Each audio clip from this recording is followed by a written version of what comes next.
toutes et tous, cette capsule vidéo va être consacrée au cours du lundi 4 mai et au cours de cette séquence, nous allons corriger les deux activités que vous aviez à traiter pour ce jour, donc la synthèse de la benzocaïne, donc un médicament utilisé comme antidouleur, dans le cas de brûlure par exemple.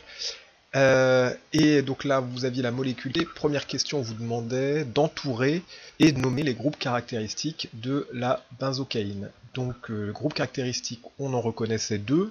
À gauche, amine, caractéristique de la famille des amines, ou de la fonction amine.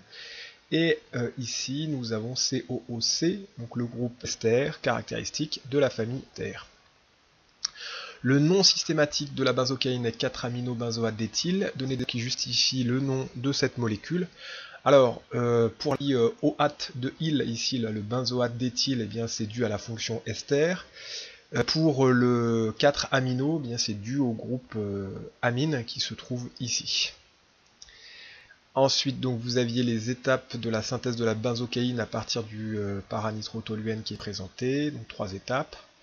Deux protocoles différents vous étaient également présentés, avec les avantages et les inconvénients pour chacun, et les descriptifs des espèces chimiques utilisées, en particulier les phrases de risque et les précautions d'usage, et les coûts. Alors, question 3, comment s'appelle le produit obtenu à l'issue de l'étape 1? Eh bien, en fait, c'était dans les deux documents, ça apparaissait. Donc, dans le protocole 2, on le voyait ici, l'acide 4-nitrobenzoïque. Et dans le protocole 1, on le voyait ici. Donc, pareil, même nom, l'acide 4-nitrobenzoïque.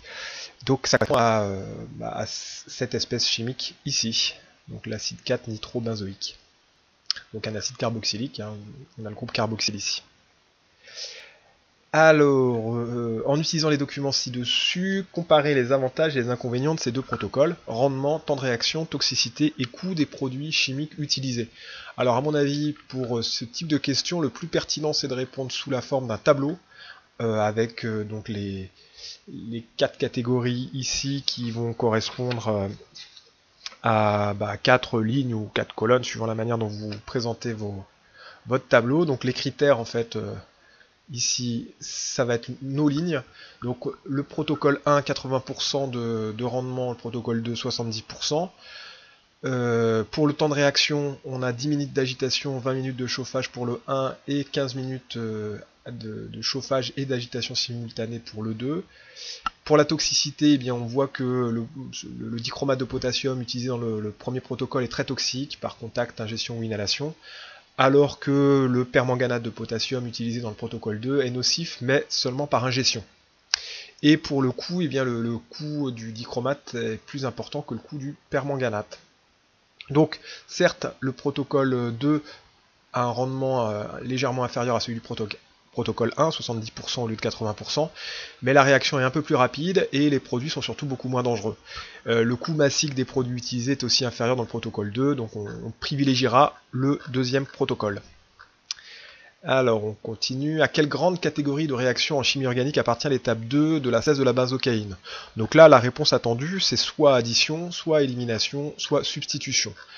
Donc, alors je rappelle que pour addition, on a souvent deux réactifs qui donnent un produit, élimination, souvent un réactif qui donne deux produits, et substitution, souvent deux réactifs qui donnent deux produits. Mais ici, les étapes sont résumées, on n'a pas tous les réactifs, tous les produits, donc on ne peut pas trancher avec ce critère-là. Donc, ce qu'on observe ici, c'est qu'on a un remplacement d'un groupe OH qui est remplacé par un OCH2CH3. Donc en fait on a un groupe sortant et un groupe entrant, on a une substitution de OH par OCH2CH3, donc la réaction est une substitution ici. Alors ensuite le mécanisme réactionnel est détaillé ci-dessous.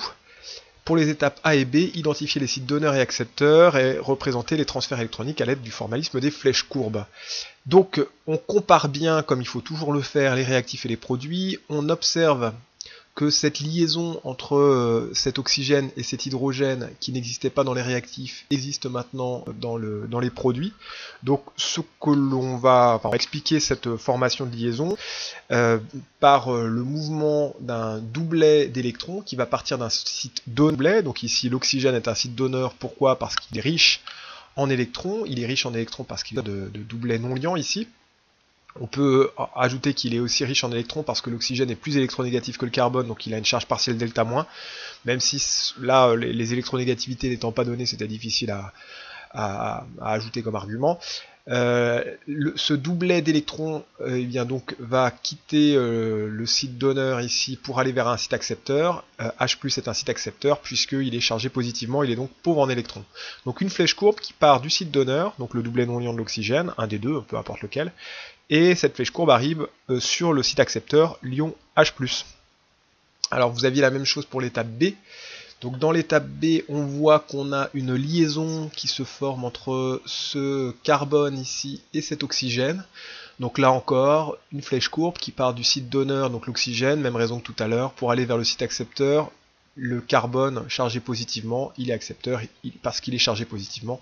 Donc on aura cette flèche courbe qui arrive jusque là. On pouvait continuer avec les flèches courbes, même si c'était pas demandé pour la suite ici. Alors on observait que quand on passait d'ici à là, on avait une rupture de liaison ici, cette liaison disparaissait. Donc on allait avoir une flèche courbe qui partait de la liaison à rompre vers l'atome le plus électronégatif, donc l'oxygène. Et on avait une formation de liaison entre un oxygène et un hydrogène ici, entre le doublet non liant et cet hydrogène là. Donc on avait une flèche courbe qui partait du site donneur vers le site accepteur. Ensuite ici, ce qu'on pouvait voir, c'est que on avait une rupture de liaison entre donc là ici la liaison ici était rompue, parce qu'on avait l'H2O tout seul, donc liaison à rompre vers l'atome le plus électronégatif, et on avait une formation de liaison entre le carbone et l'oxygène, puisque la simple se transformait en une double, donc une flèche courbe du site donneur vers le site accepteur. Et enfin, rupture de liaison entre la liaison à rompre ici et l'atome le plus électronégatif. Voilà, donc on a fait plus que les étapes A et B, le principe étant toujours le même. Rupture de liaison, on part de la liaison à rompre vers l'atome le plus électronégatif, formation de liaison du site donneur vers le site accepteur, et toujours bien comparer les réactifs et les produits pour savoir quelles sont les liaisons rompues et quelles sont les liaisons formées. Alors, lors de l'étape 2, on utilise de l'acide sulfurique qui apporte les ions H+ nécessaires. Peut-on considérer l'acide sulfurique comme un réactif? Donc ici, on a l'ion H+, qui est apporté donc par l'acide sulfurique, qui va être consommé et régénéré à la dernière étape. Donc une espèce chimique qui est comme ça consommée puis régénérée est qualifiée de catalyseur. Ce n'est pas un réactif, c'est une espèce qui va servir à accélérer la réaction. Donc non, c'est pas un réactif. Et dernière question de cette première activité, spectre infrarouge, il fallait mettre en évidence la transformation subie lors de la troisième étape de la synthèse de la benzocaïne. Alors regardons cette troisième étape. Donc au cours de cette troisième étape, on observe que ce qui change, c'est qu'on a un groupe NO2 qui est transformé en groupe NH2. Donc un NO2 qui se transforme en NH2, et au niveau du spectre infrarouge, ce qu'on devrait voir, disparition de liaison NO et apparition de liaison NH. Donc pour ça, nous allons regarder les spectres infrarouges. Donc le 4-nitrobenzoate d'éthyle va se transformer en benzocaïne. Donc sur ce 4-nitrobenzoate d'éthyle, on observe une liaison N-O. Alors la liaison N-O, elle est autour de 1500 cm-1, entre 1500 et 1600 cm-1. Donc là, cette liaison entre 1500 et 1600 cm-1, c'est celle-ci, là, où on voit que ça se dédouble un peu, donc on a nos deux liaisons NO ici. Donc on ne voit plus ce pic fort ici, qu'on le voit plus ici. Et les liaisons NH entre 3100 et 3700 cm-1, qu'on ne voit pas, donc on n'a rien entre 3000 et 4000 ici, alors que on a ici des liaisons NH entre 3000 et... Enfin 3000, on est autour de 3400 à peu près, centimètres moins 1, donc ça colle avec la liaison NH ici. Donc conclusion, on voit bien l'apparition sur le deuxième spectre de bande vers 3500 3400 cm-1 de la liaison NH, et de la disparition de la bande à 1500 cm-1 correspondant aux liaisons NO. Donc comme d'habitude, vous avez le document en PDF sur le NT. Et donc deuxième exercice que vous aviez à réaliser, donc cette activité. Alors c'était la synthèse de l'acétate d'isoamyle, qui est un ester avec une odeur de banane, mais plutôt banane Haribo, hein, banane des bonbons Haribo, c'est assez chargé. Donc là vous aviez l'équation de la réaction qui était fournie. L'ETS c'est un catalyseur. Et donc on vous indiquait que là ce petit symbole ici signifie souvent qu'on va chauffer. Bon, c'est pas un symbole à connaître, mais voilà. Vous aviez les réactifs et les produits qui apparaissaient en représentation topologique. Première question, à quelle catégorie appartient cette réaction? Donc quand on vous demande ceci, ce qu'on attend de vous, c'est addition, élimination ou substitution. Donc là on a deux réactifs et deux produits, ce qui nous met sur la piste de la substitution. Et d'autre part on voit que le groupement OH, ou alors ce groupement OH là plutôt, est remplacé par le O, CH2, CH2, CH, CH3, CH3. Donc on a un groupe sortant, un groupe entrant, c'est bien une substitution. Identifier les fonctions chimiques des réactifs et du produit organique formé. Donc les fonctions chimiques, ce sont les familles. Donc on a le groupe carboxyle caractéristique de la famille des acides carboxyliques, le groupe hydroxyle caractéristique de la famille des alcools, le groupe ester caractéristique de la famille des esters. Nommer les réactifs et le produit. Alors ici on a chaîne principale à 2 carbones, acide éthanoïque, chaîne principale 1, 2, 3, 4 carbones, un OH en position 1, un méthyle en position 3, donc 3-méthyl butane 1 ol. Ici, on a l'ester avec l'éthanoate de 3-méthylbutyl. Ici, on a le 3-méthyl qui se trouve là, et puis le butyl ici. Donc, éthanoate de 3-méthylbutyl. Les pictogrammes et les précautions à prendre. Donc là, ici, c'était dans les données. Alors, pour l'acide acétique, c'est corrosif, donc gants et lunettes, évidemment, en plus de la blouse. L'alcool isoamylique, la flamme ici, comme pour l'acétate d'isoamyle, indique qu'il faudra éloigner de toute flamme ou toute source de chaleur ou d'étincelle. Et en plus, le point d'exclamation indique qu'il faudra manipuler sous la hotte. Alors on continue, donc là non, pour la question 4 c'était fait. Donc là vous aviez le descriptif des différentes étapes de la synthèse qui était présenté. Le rôle du catalyseur, c'est bien sûr d'augmenter la vitesse de la réaction, il va être consommé puis régénéré. Le rôle de la pierre ponce, c'est de réguler l'ébullition, c'est-à-dire de faire en sorte qu'on a une ébullition qui est régulière, pas un gros bouillonnement d'un côté et puis un bouillonnement plus faible de l'autre. Ça permet aussi d'homogénéiser la température dans le milieu. Pourquoi chauffe-t-on? Eh bien pour accélérer la réaction, la température est un facteur cinétique. Pourquoi chauffe-t-on à reflux? Pour éviter les pertes de réactifs et de produits. Le chauffage à reflux, le reflux permet de liquéfier les vapeurs qui se forment. Donc on chauffe à la température la plus élevée possible, c'est-à-dire la température d'ébullition du mélange.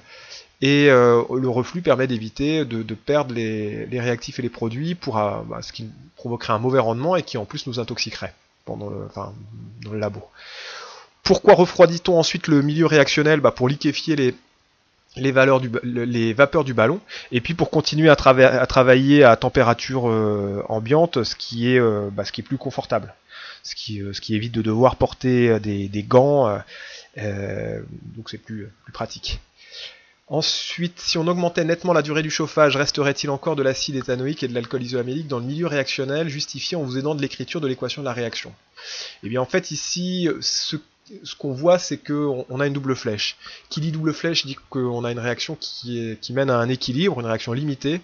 Donc même si on chauffe pendant des jours, eh bien on ne consommera pas l'intégralité de nos réactifs. Il nous restera toujours des réactifs à l'état final, puisque la réaction est équilibrée. Alors ensuite, question 10, le rôle d'une ampoule à décanter, eh bien, ça permet de séparer des liquides non miscibles. Donc là, on va avoir la phase aqueuse et la phase organique qui seront non miscibles, donc ça permettra de séparer les deux phases. Le bilan des espèces présentes dans la phase aqueuse et dans la phase organique, eh bien, on regarde ici. Alors, l'acide acétique est soluble dans l'eau, donc phase aqueuse. Alcool isoamylique très peu soluble dans l'eau, donc phase organique. Acétate d'isoamyle très peu soluble dans l'eau, phase organique. L'APTS, donc le catalyseur, lui aussi était soluble dans l'eau. C'est une espèce qui est polaire, donc soluble dans l'eau, même si c'était pas dit ici, mais il aurait été aussi dans la phase aqueuse. Prévoir les positions relatives de la phase organique et de la phase aqueuse dans l'ampoule à décanter justifié. Donc les espèces de la phase organique, on l'a dit, c'est alcool isoamylique et acétate d'isoamyle, surtout de l'acétate d'isoamyle d'ailleurs, parce que c'est l'espèce qu'on veut synthétiser. La densité de ces deux espèces est inférieure à 1, 0,87 pour l'espèce majoritaire, donc la phase organique sera au-dessus. Elle va surnager, puisque c'est le liquide qui a la densité la plus faible qui surnage, qui se trouve donc au-dessus. L'eau a une densité évidemment de 1. Proposer une méthode expérimentale permettant de vérifier cette prévision, eh bien, le plus simple c'est encore de prendre une pipette compte-gouttes, de prélever un peu d'eau distillée et d'en rajouter dans l'ampoule à décanter. On verra que ces gouttelettes descendent jusque la phase du bas ou que le niveau de la phase du bas augmente quand on rajoute de l'eau. Justifier la solubilité ou l'insolubilité de l'acide acétique, de l'ester et de l'alcool dans l'eau.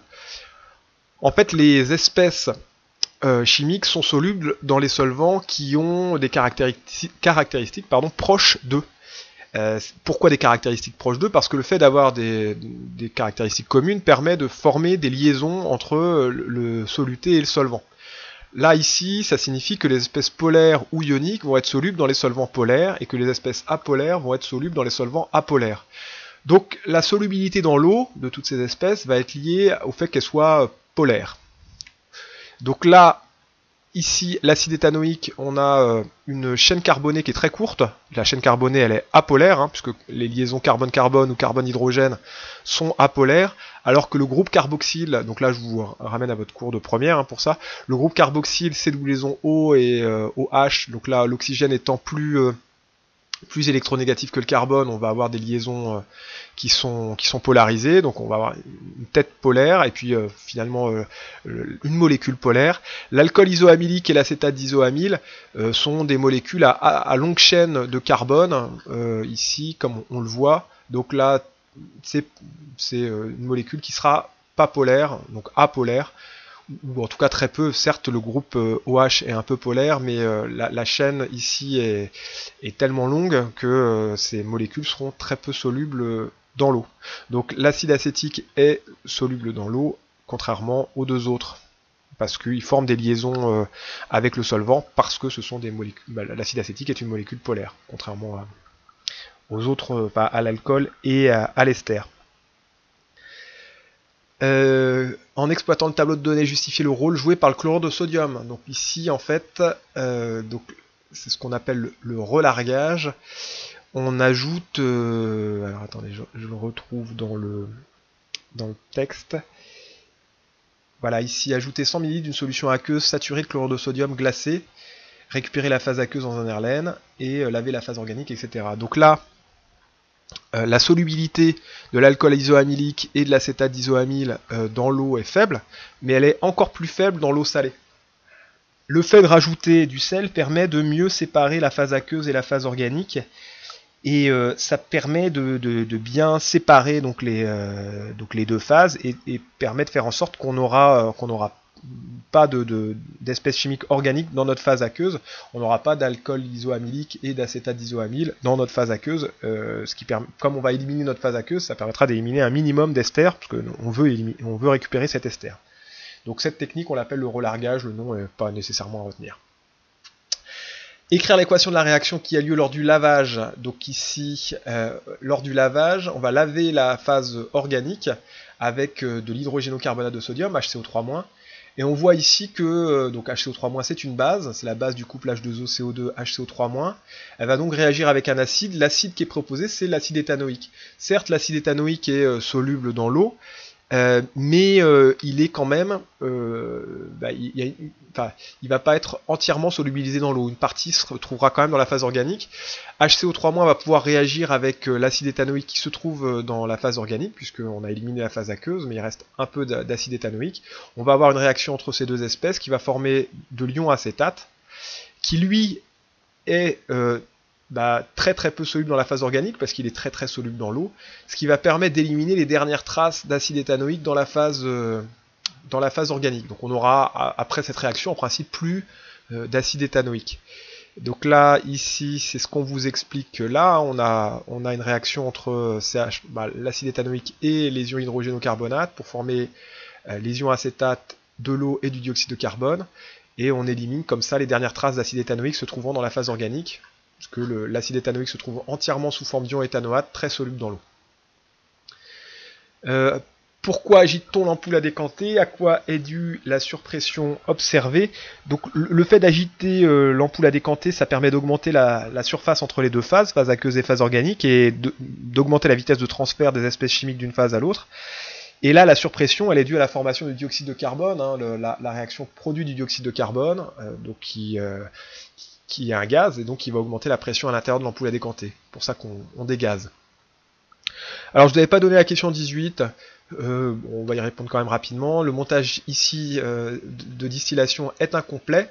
Alors, il est incomplet pourquoi? Parce qu'il manquait juste l'allonge, donc l'allonge de distillation qui se trouve entre l'extrémité ici et l'airlaine. Donc cette allonge de distillation permet d'éviter que le liquide qui se reforme tombe à côté. Quel est le rôle de cette distillation? Donc la distillation fractionnée, son rôle est de séparer, de purifier les liquides, les mélanges de liquides, en se basant sur le fait que ce mélange de liquides est constitué d'espèces chimiques qui ont des températures d'ébullition différentes. Donc ce qu'on va faire, c'est que on va chauffer. Celui qui va avoir la température d'ébullition la plus basse va monter ici dans la colonne, être liquéfié, donc dans la colonne de Vigreux, comme ça qu'on l'appelle, liquéfié dans le réfrigérant à eau et tomber à l'intérieur de l'Erlenmeyer. Donc on va obtenir le liquide à température d'ébullition la plus basse dans l'Erlen et le liquide à température d'ébullition la plus haute va rester dans le ballon. Nous, il nous restait deux espèces, l'alcool isoamylique, 128 degrés Celsius de température d'ébullition, et l'acétate d'isoamyle, 142 degrés Celsius de température d'ébullition.